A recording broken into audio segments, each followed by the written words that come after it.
semua orang pasti berpikirnya ya nabung dulu gitu kan, kalau pengen bisnis. Dan mari ngevlog di Kebun Desain. Assalamualaikum warahmatullahi wabarakatuh. Selamat datang di vlognya Kebun Desain. Oke, seperti biasa kali ini kita mau ngasih tips ataupun informasi bisnis yang tentu aja ini bisa berguna nih ke teman-teman. Tapi sebelumnya kita mau jelasin dulu nih, ini channel apa sih? Ini adalah channel edukasi bisnis, marketing, dan dunia desain grafis. Dan channel ini merupakan bagian dari studio desain grafis Kebun Desain yang menjual berbagai jasa desain seperti desain logo, desain kemasan, desain sosial media, dan jasa legalitas juga ada. Seperti pendaftaran OSS dan juga merek HKI. Iya, jadi buat kamu teman-teman nih ya yang pengen order desain logo, desain kemasan, desain apapun sampai order jasa perizinan kayak tadi, itu bisa langsung kontak nomor WhatsApp yang ada di deskripsi. Siap! Kali ini kan banyak orang yang aware ya sama yang namanya riba, modal yang ada ribanya lah kayak gitu ya. Dan nggak mau nih, pusing nih nggak mau ada riba-ribanya, apalagi buat modal bisnis kayak gitu. Nah, gitu. Ini ada nggak sih permodalan yang buat teman-teman muslim nih ya khususnya nih ya, yang nggak ada ribanya kayak gitu? Oke, ada banget Oh gitu ya. Nah, kita akan bahas nih beberapa yang memang sumber dana usaha yang anti riba. Oke. Yang pertama, kalau kamu punya tabungan pribadi, ya itu sumber dananya. Pasti ya jelas ya. Jelas. Yang nomor poin yang pertama ini adalah tabungan. Kalau punya tabungan, gitu. Nah, kalau kamu punya tabungan pribadi, jadikanlah itu untuk sumber utama usaha kamu. Ya. Gitu. Jadi biar kamu terbebas dari riba. Tapi perlu diperhatikan juga tabungan pribadinya ini benar-benar tabungan yang memang uang dingin ya. Uang dingin itu yang bisa digunakan semau kamu. Ya, bukan untuk kebutuhan sehari-hari. Iya, betul. Bukan misalnya tabungan untuk rumah atau bayar cicilan rumah atau tabungan untuk pendidikan anak, jangan. Tapi tabungan yang memang misalnya biasanya kamu senang jalan-jalan sebulan 4 kali misalnya. Oke lah, jadi sebulan itu hanya sekali. Hanya sekali. Yang 3 kalinya itu untuk ditabungin ya. Usaha. Oke. Itu masuk ya. Gitu. Jadi itu yang pertama Oke, itu jelas banget ya. Tabungan kayak gitu yang semua orang pasti berpikirnya ya nabung dulu gitu kan, kalau pengen bisnis dan modalnya terbebas dari pinjem riba sini. gitu ya. Oke, yang kedua. Yang kedua itu kalau kamu nggak punya tabungan, teman atau keluarga, solusi berikutnya. Oke. Tapi jangan sampai kamu jadi orang yang kalau minjam ngemis-ngemis, yang ditagih jadi tiba-tiba berubah jadi singa.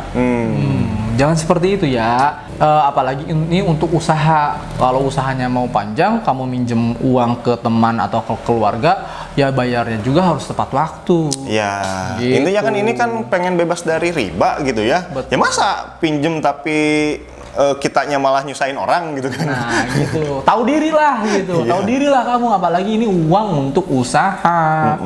Yang ibaratnya untuk menaikkan level kesejahteraan keluarga kamu atau kamu sendiri gitu.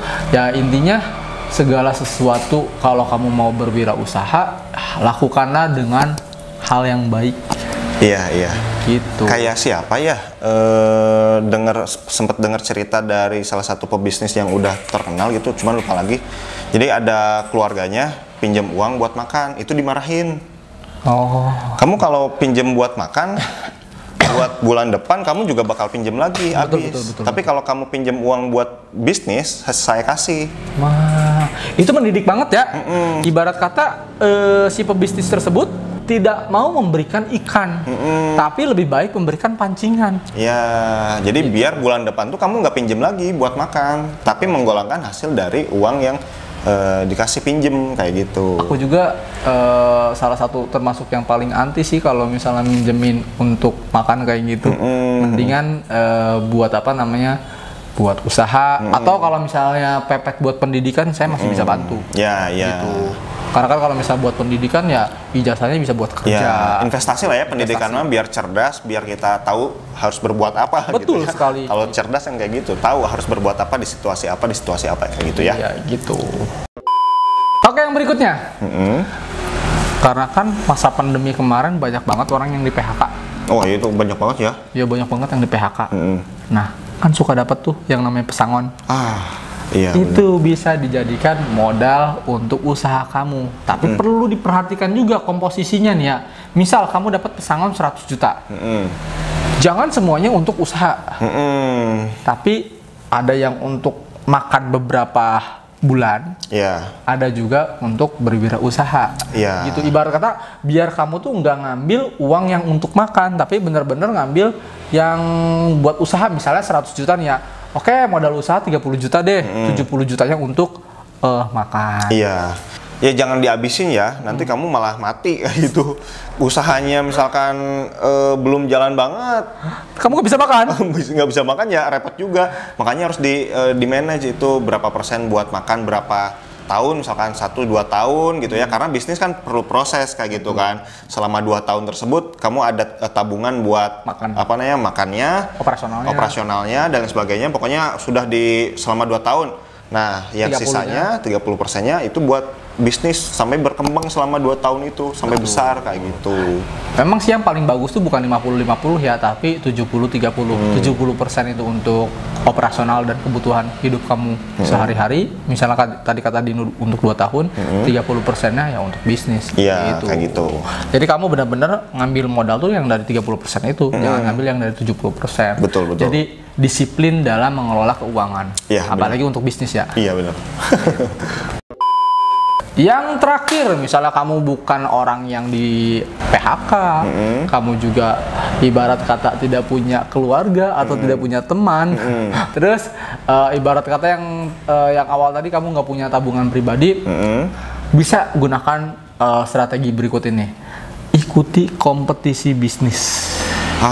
Nanti hadiahnya bisa pakai untuk usaha. Bener. Banyak banget kan kompetisi bisnis, misalnya kompetisi ide bisnis, kompetisi bisnis yang udah jalan. Nah, dari situ bisa digunakan untuk modal berwirausaha. Iya, benar banget sih. Kompetisi bisnis biasanya juga hadiahnya itu ya hibah ya. Betul, hibah. Nggak diminta nggak diminta pertanggungjawaban untuk dibalikan nih. Gitu. Jadi kita ya bertanggung jawab sama diri sendiri. Jangan sampai modal yang udah capek-capek kita hasil mikir bikin bisnis yang bagus harus melewati kompetisi yang melelahkan gitu ya, yang panjang. Malah dipakai buat bangun rumah gitu misalnya. Kayak gitu, bisnisnya dulu dikembangin kayak gitu. Nanti bangun rumah hasil dari bisnis kita kayak gitu. Alright, betul sekali yang Dino bilang. Nah, itu ya buat teman-teman yang mau menghindari riba, itu ada 4 sumber dana yang bisa kita gunakan untuk menghindari riba. Jadi jika dirasa suka untuk video kali ini, jangan lupa di like, di komen, di subscribe, dan jangan lupa juga di share ke teman-teman kamu supaya terbebas dari riba ya. Buat bisnis, modal bisnis kayak gitu. Oke, thank you, sampai jumpa di vlog kita selanjutnya. Bye bye.